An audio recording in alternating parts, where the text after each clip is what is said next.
ururkii dhalinyarada aasaaskiisii oo laga joogo 74 sano maanta oo ah runtii maalin weyn aasaaskaas oo runtii idibada u dhigay midnimada Soomaaliyeed iyo qarnimada Soomaaliyeed xorriyadda Soomaaliyeed oo ahaa SYL waxa weeye ururkii siyaasadeed ee soo dedejiyay Soomaaliya ka dhigay wadamadii ugu horeeyay xorriyadda ka qaatay wadamadii gumaysiga waxay ahaayeen ama ay ku gaareen halgankaas inay Soomaali mideeyaan oo ay walaalayaan ay ku keenan qarannimo ay uga fogaadaan qabiilka iyo qabyaaladda runtii arintaasi iyo halgankaasi ummadda Soomaaliyeed waxay ku soo caana ku heshay ama ku barwaaqay ku jirtay muddo 30 sano ah oo aan caalamka aan ka ahayn wadamada runtii ugu fircoon khaasatan Afrika taasi ay maxaan ku raahdaa ururkaas SYL-ka ah halgankaas ay ka soo gaareen inay ku keenan xorriyadda waxa weeye maanta way taagan tahay inaan wax badan ka baranno hadduu Ilaahay yiraahdo maxaa yeelay waxay ka tageen qabiil waxay ka tageen xagjir diineed waxay u soo bambaxeen ama banaanka soo dhigeen wadannimo wax la yiraahdo iyo patriotism taasoo runtii Soomaali mideysay oo walaalaysay oo u samaysay calan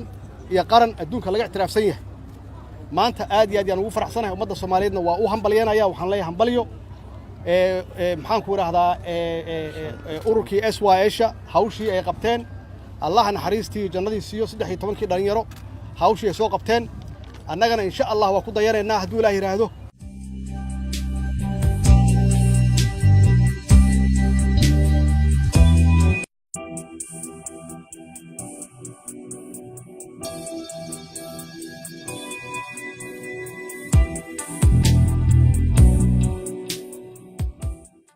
maanta waa maalintii dhalinyarada waa maalin farxadeed waa maalin ciideed waa maalin ummadda Soomaaliyeed ay xornimo ay qaateen ma ilaaweyno 1943 13 qof ee dhalinyaro ahaa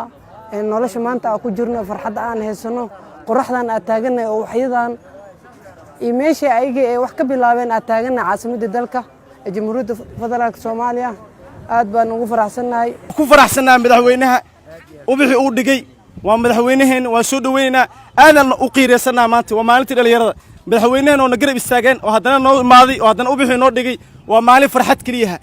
ملا سوكو بكرة فرحتنا هدي أنا قاصد اليرد قبل كبنادر ملك استأجرنا لأنه حالنا هاي همبليو شن يتمكن مي ومالتي اليرد الصوماليات